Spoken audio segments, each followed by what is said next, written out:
and I make eyes with my coach. And he turned to the other girls and goes, "No one look at her."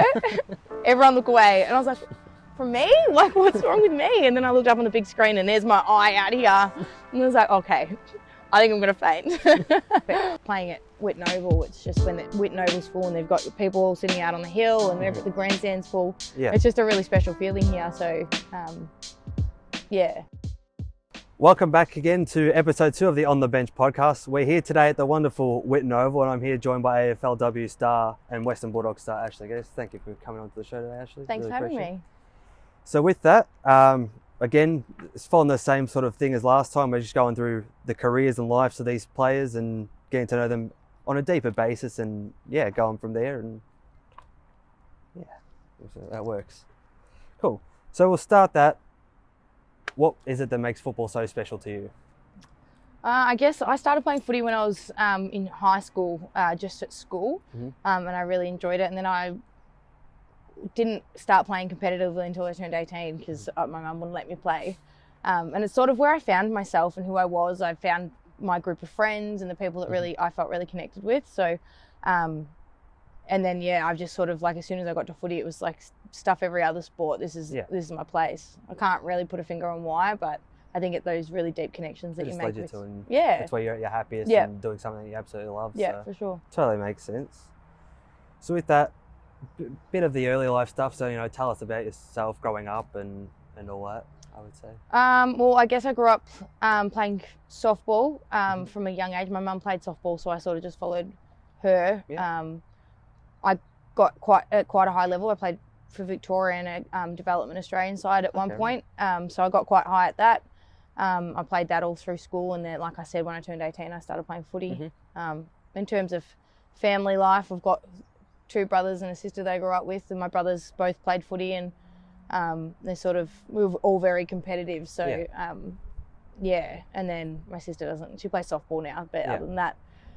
Other than that, it's just a pretty normal upbringing. Yeah, no. Obviously, all the footy and all that's gonna, especially when you turned 18, it's just so footy set in the family. So of course. Yeah, absolutely. It was just there. Yeah. So going on with that, biggest inspiration growing up, whether it's so we'll go like football based with that one. If there was anything that. Yeah. I guess I followed Geelong growing up, and they've always been competitive, and I loved watching like Cameron Ling and Cam Mooney, those sort of blokes growing up. I didn't think I'd ever be playing footy, so I sort of didn't think, I want to be like that player, because I just kind of wasn't on the cards when I was a kid. Of course. But yeah, I guess I've got 2 brothers that played footy, and yeah, I guess I always look to them for advice, and they're the ones that I sort of want to impress now more so than I don't really care what anyone else thinks. It's sort of what your family thinks. So you just want to make everyone proud and absolutely ultimately be happy with and have everyone support you, and ultimately the happiest decision you can make. Yeah, for sure. I suppose in that so favourite player, obviously Cameron Ling's and your Cam Mooney's, that would probably be your top 2, would you say? Now? We'll go now. Now, Neb Jetta from Melbourne would be my number 1. I sort of in my humble opinion think he's the best small forward in the league, small defender in the league. He's been a bit unlucky with position this year, so he hasn't played. But yeah, over the last few years, watching him, that year he made All Australian. He's exactly sort of what I base my game on. So, Okay, no, that's good, because that's certainly a more different choice, you would say, for most people. Obviously, going from your top names and all that. Obviously, he's a great player. I love watching Dusty and Danger and those sort of guys. But if I'm basing someone off my game, which is what I'm going to be, I watch footy because I like the sort of technical side of it, then that's the sort of player that I do like that one. So with that, moving on from when you finally started playing footy at the age of 18, were you one of those players always growing up always winning trophies and all that, or? Yeah, I suppose so. I think anyone that kind of gets to the top level grew up, and we're just very competitive people, so. Gave it everything every week. Yeah, absolutely. Yeah, that completely makes sense. So with that, obviously time had passed, obviously playing football at 18 and then moving on. How were you playing throughout leading up to women's event, like when the competition was eventually made, playing through that period? or is there a bit of like, because obviously there's a lot of girls that had stopped, and then once the competition had been announced, they went back to it. Yeah, no, I played all the way through. So I played at back then it was St Albans, Spurs. Yep. And I played all the way through, and I'm still coaching them now. So I played all the way through. I got drafted when I was 26, so I went up to Sydney for 6 months and then got traded back down to Melbourne. But yeah, no, it's something that I played all the way through. I loved the team. Like I said, they found my people that I really wanted to be around. So, and then for me now, as I'm just turned 31 and I'm kind of getting to the tail end of my career, it's then about how do I give back to the community that really supported me and got to where I am. So I've gone back and I'm coaching and I'm down there helping them out as much as I can. That's good. It's really supportive, and as you said, giving back to the people that helped you get to where you are, and persist with it.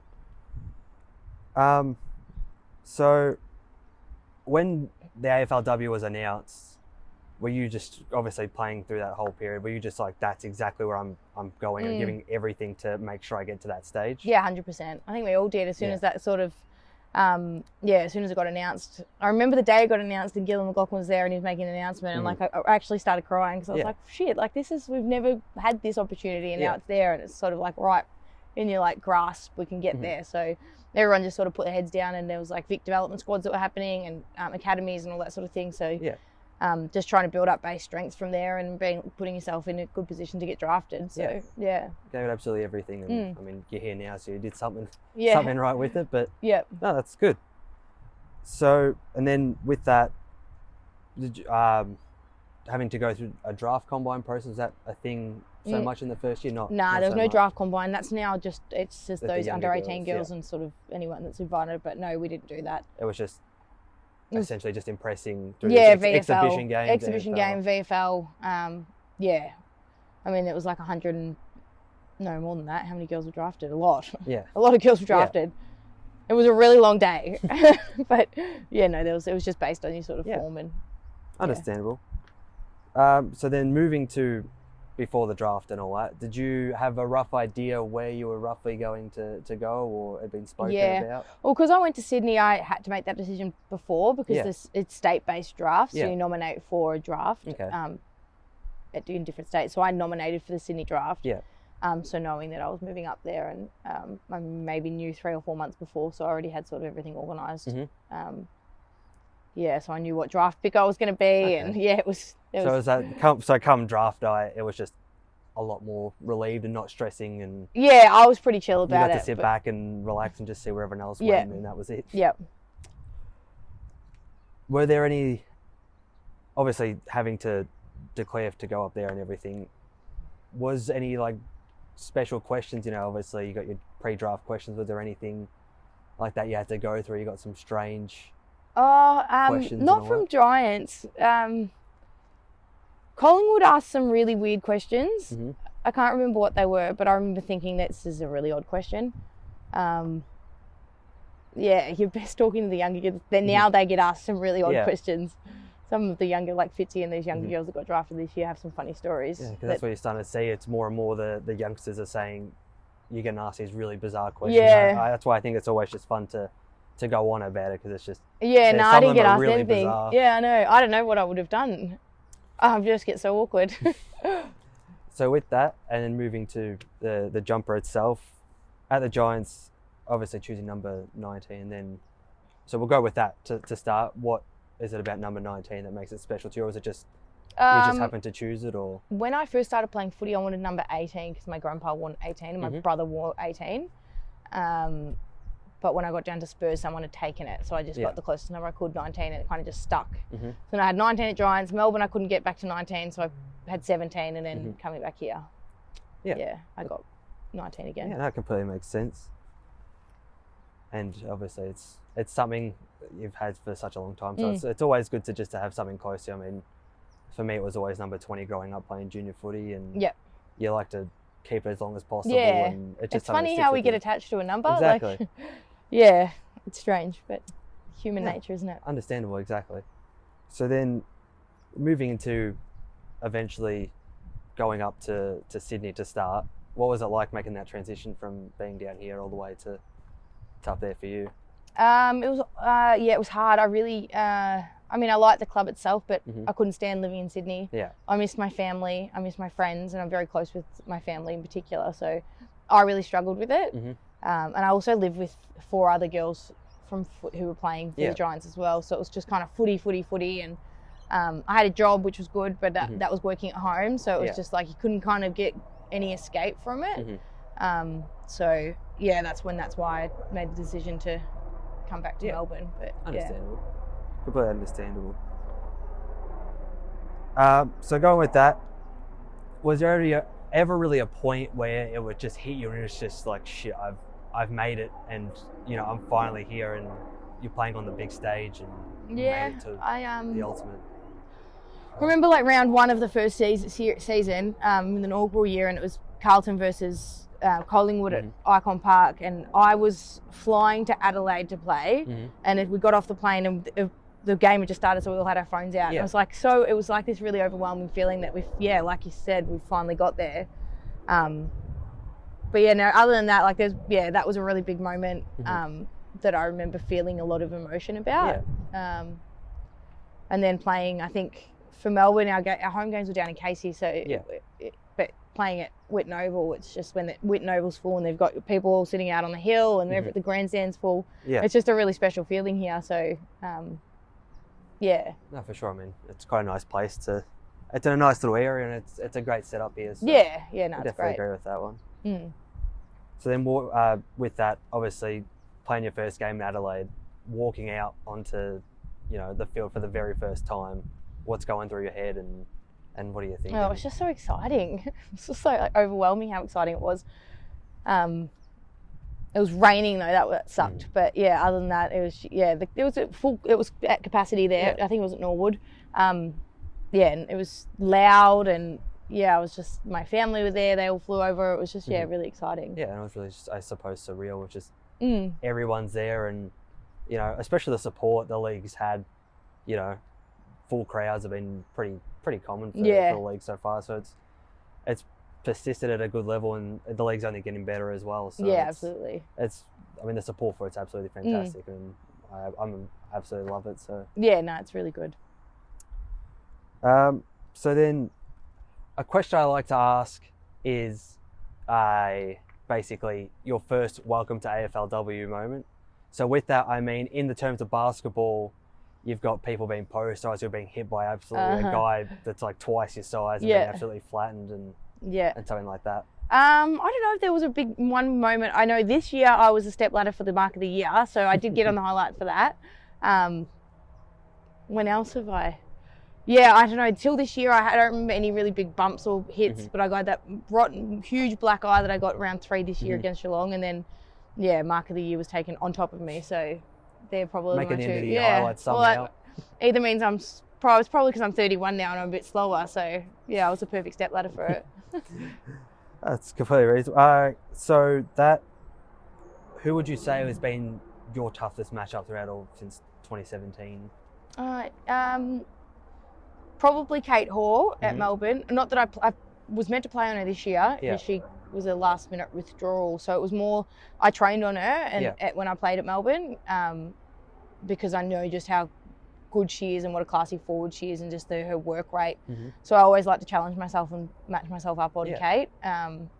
You get better as a player if you're versing the best. So she's probably, although I haven't versed her on the opposite team, she was probably my hardest matchup ever when it's someone that's really driving you at training to take your game to that next level and really push to strive to be at that same competitive level. Yeah, for sure. Quite understandable. Is there a team that you would say you always look forward to playing against, though? Melbourne. Just... When I played for Melbourne, I loved versing Western Bulldogs, and now I'm at Doggies, I love versing Melbourne. So I think it goes back to the exhibition games, and I played for Melbourne in those.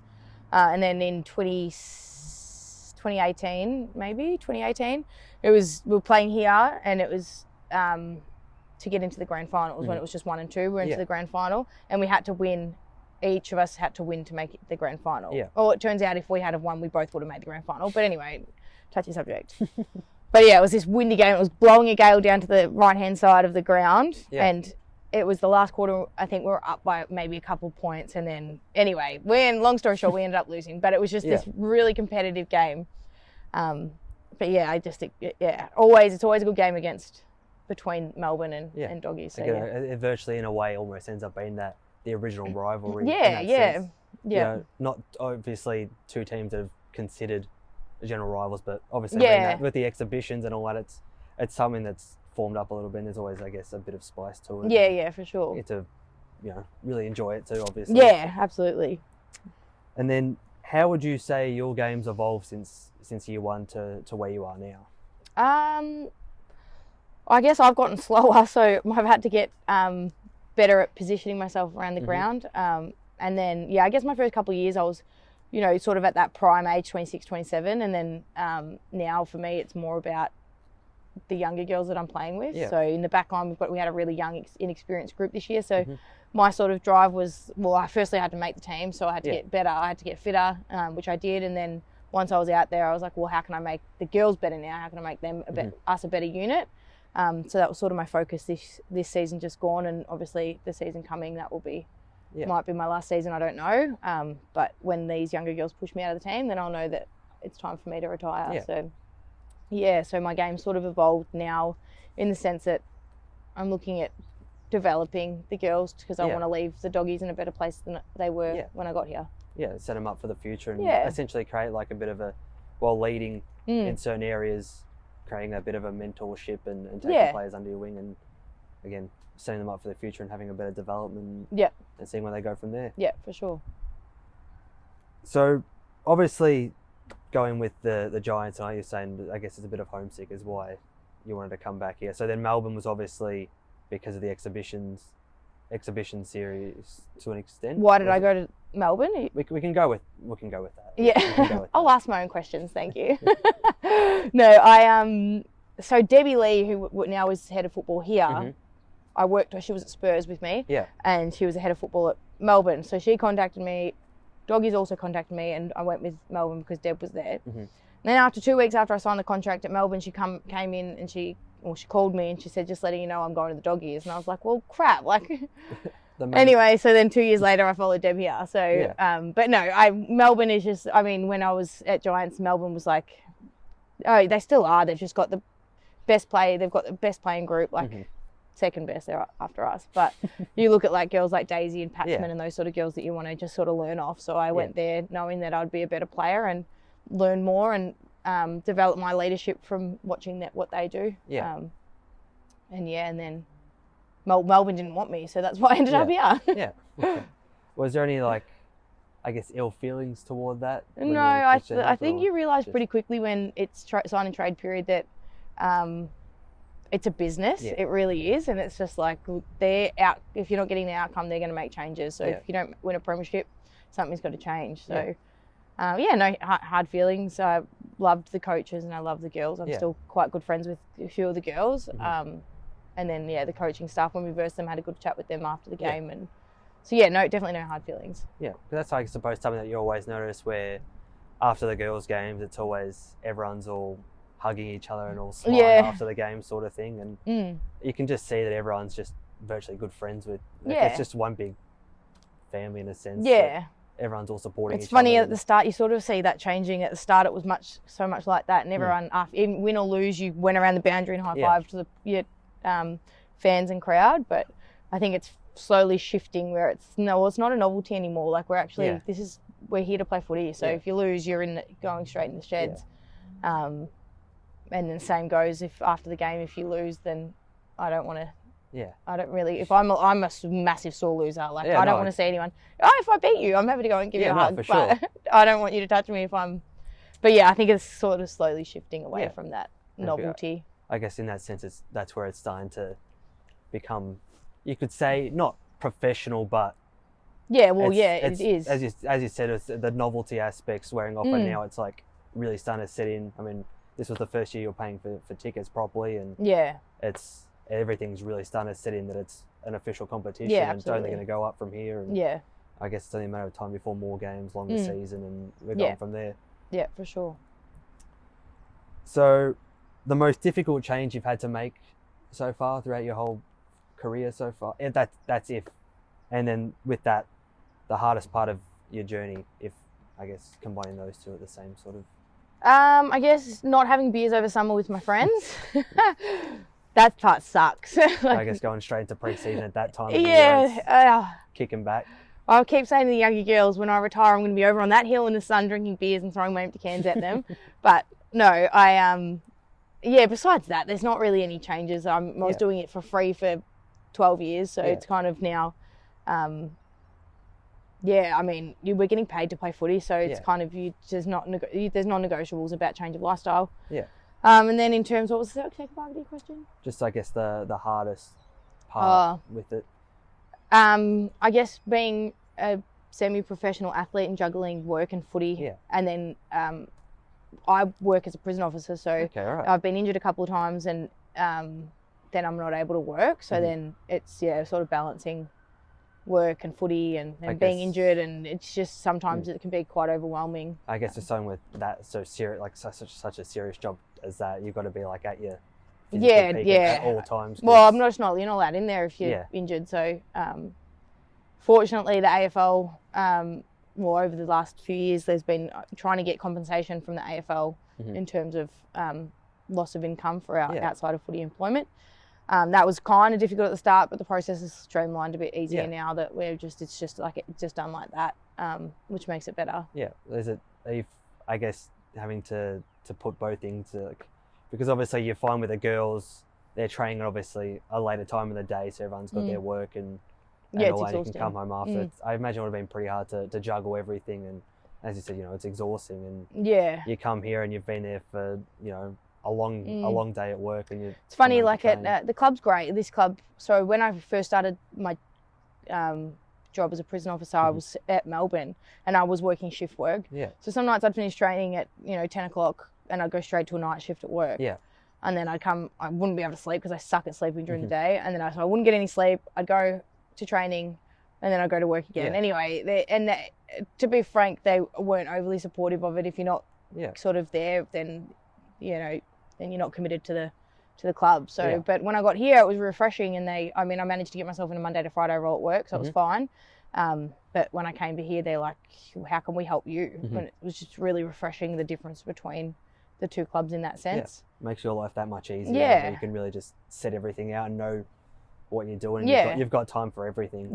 And sometimes you just get overwhelmed and exhausted, and the club here is really good at sort of juggling or understanding that we've got to balance those two things, and there's times when we're just our cups are going to overfill. So of course. No, you certainly can't ask for much more than that. And, no. That's the perfect place, and that's something that's going to make you want to stay here for as long as possible, because a happy workplace, a positive environment, you can't really ask for much more than that.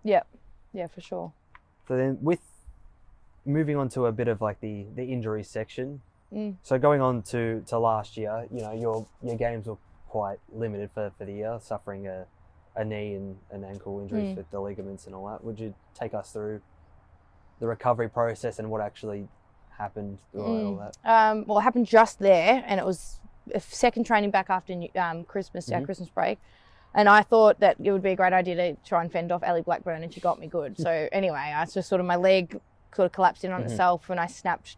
There's two ligaments in the back of my knee that the crossover. Those two snapped. I don't know what they're called. I had a spiral fracture in my top of my leg bone, whatever that is called as well. And then so I had a knee brace on, and then the next day I was woke up and I went to go, to the bathroom or something, and I got my foot caught on the door, and I was like, well, shit, my ankle's really hurting too. So I went to training that night, and I was like, well, my ankle's really hurting badly. So I went and got a scan, and it turned out I had a syndesmosis injury in my ankle as well. So I had the whole thing was cooked. Not pleasant. No, certainly not pleasant. No, so it was a 8-week recovery, I think it took to get back, and even then it was it was a push. It was a real sort of touch and go. I thought maybe it was going to be my last season, so I was like, I'll push through, and then but so it was difficult. It's always difficult when our season's that year it was only 7 games, so it's well, you don't want to miss out on games of footy, and if you have an 8-week injury, that's your season done, essentially, because you don't have any time to sort of get back through VFL. You're counting on getting back to AFL. It was hard. Well, it's okay. That's in the past. And how was the recovery with that? What sort of, how long was it before you were able to start, even just getting into jogging around the oval? And I had a knee brace on for 2 weeks, and the ankle, and then I went straight into a boot, and I had that on for 2 weeks maybe. Yeah. And then it was maybe about the 4-week mark I started to run, maybe, I think. And then, I started running in the Ultra G, which is that anti-gravity machine. Yeah. And then out on the oval a week after that. But yeah, the S&C guys are here and the medical team are great. So you get a sort of calendar spreadsheet of everything. You're doing this on this day and this on this day. So you kind of, you know exactly at what point you're going to be at the end of that week. And at the end of that week, what am I going to be able to do? So, yeah. That's certainly interesting, I guess, because not a lot of the times you get an insight to I guess, how the recovery process goes. And to have something like that where you've got all these expected timeframes to know where they want you to be at and obviously where you're hoping to be without any setbacks, of course, or not recovering as well as they hoped and all that. So that's different. It's interesting. It is interesting. The men's head physio, he came down and he obviously has a lot of experience, and he came down and they say it all. These syndesmosis injuries are happening all the time now, so he knew exactly what the damage was, and exactly, he was kind of on the money exactly when he said I'll be back, I was back. So that exact training. So it's amazing what they do, how much information they know, and especially obviously how far everything's come with all that stuff. And, yeah, it's interesting. It's really come a long way since looking at football of the 80s and the stuff back then to where we are now. Obviously, like things like concussions being such a massive thing, especially now. Yep, so for sure. They're definitely earning their money's worth. For sure. Absolutely. And then going back to the eye injury from earlier in the year, take us through that. For the video, we'll chuck for the YouTube, we'll chuck a picture of the image itself to see what we're talking about here. But obviously, it's pretty gross. It was pretty gnarly. Yeah, it was just I think it was a marking contest, and I think Rocky from Geelong, I just on the end of an elbow, and then I went down. Well, I kind of got hit in the back of the head and the eyebrow, and then so I was holding my head when I went down, and then I was like, oh, my eye, oh my God, what's wrong with my eye? I thought my eyeball had fallen out. And one of my teammates, Kim Rennie, came over and she's like, you're okay? And she turned around and she's like, she's not okay. But yeah, it's funny, it just went bang, and then I was walking off, and I make eyes with my coach, and he turned to the other girls and goes, no one look at her. Everyone look away. And I was like, for me? Like, what's wrong with me? And then I looked up on the big screen and there's my eye out here. And I was like, okay, I think I'm going to faint.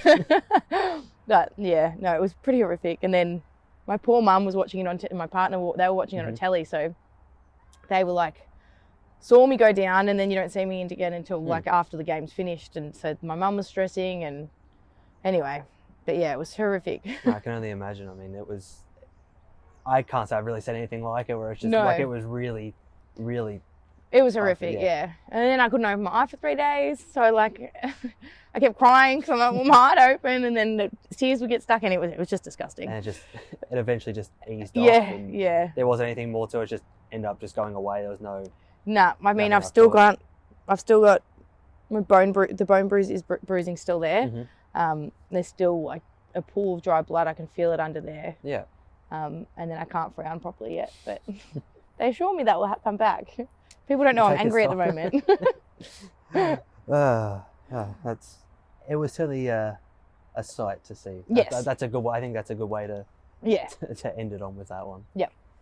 So then moving on to more of a, suppose we could say, fun side of things for the show. To do with all your teammates and all that, do we have a best and worst music taste at the club?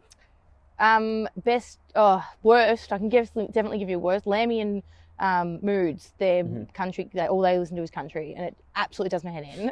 I've certainly heard that response before. No, I don't know anyone. I don't know who the best would be. Can I vote myself? We can go with that. We can go with it. Great. We got that. Is there anyone that controls it on match days that, one person per week, or everyone puts in a couple songs? This is a topic that kind of gets me fired up, because the younger girls just skip everything. It's like, just leave it. Like, so we build a playlist. Well, Lammy built a playlist at the start of the pre-season. It's like and anyone got to put in songs that they wanted. Yeah. But anyway, you see the younger girls going over skip, and just let it play out, guys. Yeah, they're enjoying it, and it's just, you're halfway through it. Yes, and you're like belting out a tune, and then it just stops. But anyway. Take a deep breath. No, completely understandable. So with that, is there a club prankster everyone always, they always like to take the piss out of? Me. Yeah. Well, my nickname is Pesty. Mm-hmm. So I mean, my life goal was just to annoy the girls. Yeah. And so then I cop it back. So, but that's fair. If I give it, I have to be able to take it. Sure, of course. That's the number one thing with it, essentially. Yeah. But so with that, then I imagine you've got plenty of good stories we could potentially go with it all. Any memorable, really good ones that you've just been, I suppose, I don't know, looking back on with always laughing, and it's just a good memory that you'll bring up at like. I don't know, actually. There's no, I don't know. They went through a stage, Brooke Lachlan and I would try and scare each other. Mm-hmm. But she couldn't post them because I kept swearing every time she scared me. But yeah, I don't know. Nah, not really. It's just, there haven't been any. I don't know. Some of the other girls probably have some stories. But no, for me, my annoyingness and all jokes are just sort of in the moment. Yeah. You have fun. I tell them stupid things like, I said to Fitzy, young Fitzy, I said that I want to cut her ears off and then dehydrate them like a pig ear that you give to your dog and then chew on them. Like just things like that where you say stupid crap. Yeah. Anyway, can we cut that bit out? That was a really weird thing to say. It's no problem at all. Okay, so obviously continuing the theme with the teammates and all that. Best interstate memories you could recall with, obviously you could be from any of the three clubs or? Probably when I played for Giants, our last game of the season was against Western Bulldogs, so we all went out that night. That night was a big night. Yeah. So it's funny, the list manager here, Mick, I went to uni with, and we used to play, he was my coach at uni games, so we sort of reminisced on old times and But other than that, I don't know, it's always just good getting away with your teammates and it's good fun. Like you sort of just embrace the moment when you're there and you play ping pong or go for coffee and it's good. And you also obviously, because you're there for a couple of days, you get that little bit of an extra bonding experience. Yeah, for sure. Rooming with you might be rooming with someone that you don't really talk to. At that point in time, and you come out being best friends or something like that. Sure. Yeah. No, completely understandable. So we'll move into the last sort of section before we call it quits. In the more, I guess, personal side of things, but not too deep, of course. Dealing with, because obviously, especially because you've been there since the very, very start, dealing with the criticism of the league had copped it, especially at the start from clueless people, how you dealt with that. Yeah, I don't know. I sort of stay off social media. I don't read the comments. And then you read the comments and you're like, crap, I shouldn't have read the comments. But yeah, no, I guess you sort of just focus on the people that really enjoy it rather than the people that don't. I've had, my mum would always call me or my sister, or I sometimes see them posting things. I'm like, we've got the same surname, please don't do that. But I just focus on the positive people rather than that's the way to do crap. It. You're always going to get those ones that are always, I imagine you've got plenty of where it's just, so you get your positives and then it's just someone said something that's so nice and it's just put a good, nice big smile on your face and you just really appreciate it. There's definitely more positive stuff out there than negative. No, it's good. And it's coming a long way, Obviously, you still got your idiots and all that are negative towards it, but definitely the positivity towards the league itself has really come a long way, especially since year one in 2017. Yeah, for sure. Have we got any plans for now that we're pretty much done BNF on the weekend, and once that's it, is there any off-season plans you'd like to have a nice trip away if you can get time off work of two? I had 5 weeks of leave booked. I was going to go camping with my partner, but my partner plays for Richmond and she's playing VFL footy. Yeah. Well, we both are, but I'm a bit older, so I'm like, I'm happy not to play. But anyway, we had to cancel that. So I've only taken a week now. I think we're going to go to Cairns, but that's not too bad. Yeah. That's a nice getaway. Yeah. Well, we play, we've got VFL. We still need to do, you can see Ferris out there running now. So we still have running in sessions to do. As much as the season's over, we still need to stay fit. Yeah, no, of course. Yeah. You've got to keep it up, and especially if you want to be at your peak and try and be better, of course. Yeah. You've just got to keep going. Yeah, for sure. So then, would you say, obviously with the struggles at the time, going back to Melbourne and having to juggle the work, training and all that, has there been a point where it started to take a toll on your mental health at all with juggling both things? Yeah. I guess it more points specifically to that period opposed to now, because you've got that freedom of, that flexibility? Yeah, I guess everything gets a bit too much sometimes. Like I said, juggling work and footy, and I think during COVID it was really hard. Obviously training by ourselves 3 days a week, and sort of have those other girls to sort of lift you up, and sometimes you just don't feel like doing it, and you've got other girls usually to carry you through, but doing it by yourself is pretty rough. I guess so. That was really hard. Being injured was always a really big strain on your mental health. I don't know, I guess when Jacinda passed away as well from Giants, I played with her, so I really struggled for a couple of weeks there, and I kind of couldn't bring myself to get into the club, and I mean the girls were great, but sometimes it's just really challenging. No, of course. But I mean, I imagine you got the girls, and then with the staff itself, a good support team to help you overcome that. And we've got a psychologist, Shenny, he's great. You've got doctors, and AFLPA give us access to mental health services, so there's heaps of services out there for us, but I think it's pretty evident in the women's competition that we sort of need that extra bit of support considering how much we're doing. No, it's completely understandable. It's again, that's going back to obviously with the doctors and how everything's come a long way especially over the past couple of years, where the support and the use of psychologists and just like obviously mental health becoming such a big thing nowadays. You've really got that support. No, it's heaps better. No, for sure. And then obviously getting on to the later back end of your career, and obviously coaching on the side, you've got your work and all that, is there anywhere you specifically see yourself in life after footy where you'd really just like to be after this chapter of your life's over, essentially? Well, I'd really like to get into coaching. I love coaching. Hopefully I can come here. That'd be my dream. I live around the corner. It would be great. Perfect. I can see myself being a coach. I'm really passionate about developing younger girls, so definitely can see myself coaching. Yeah. And with that, would you ever consider going for the head coach role, or would it just be more on the developmental side of things? I don't know. I mean, I wouldn't be opposed to that, but I'd obviously need to develop my coaching ability to get up to that level. But I think that you'll see more female coaches coming through after we all start retiring. Of course. Like you see in the men's competition. But I'm not opposed to it. Hopefully, maybe one day. Yeah. No, it would certainly be good. Obviously, starting seeing more women coaches, and we're starting to see it in sport all around the world now. So. Yeah, you're right. Once it starts hitting here, it's only a matter of time before you're really starting to see it, like Beck Goddard and all that. Yeah. So then with that, closing with the final sort of statements with that, what would be your biggest advice to future girls who have future endeavours of playing in the AFLW now that it's a thing that girls can actually go and do and make a career out of it? I guess just work really hard, touch the footy as much as you can.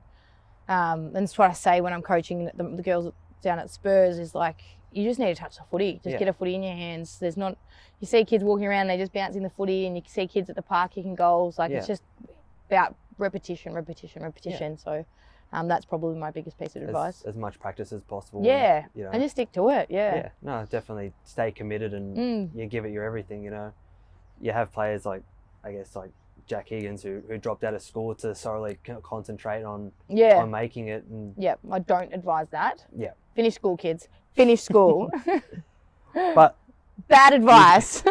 We can go bad advice, but using in the sense that giving it your all, and we can use half of it. We can go with that. Cool. Well, that'll be all we've got for this week's episode. Once again, thank you very much for coming on, and we'll go from there, and we'll see you in the next one in a couple of weeks' time. Thanks, guys.